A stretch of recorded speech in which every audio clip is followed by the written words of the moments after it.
Ayun guys, ito yung trip namin papuntang Tacloban City, mga higala. Ayan guys, papunta na kami ng Ayan, so Tacloban malayo ang City. Tacloban. Swerte ako kasi may libreng ride Asay dol, papuntang adto Tacloban. ma'am. Kaya maraming salamat sa Yan, boyfriend ng aking pamangkin. Thank you so much. Don't forget to follow B Fuller ASMR and Travel. Thank you. Have a good day everybody. Bye. Di ba na crossing na ba dong sa inupakan agi? Oh.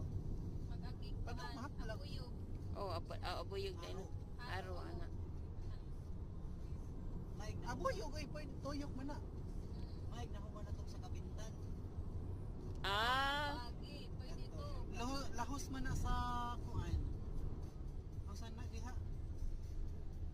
Di ba moagi na diha sa Liberty?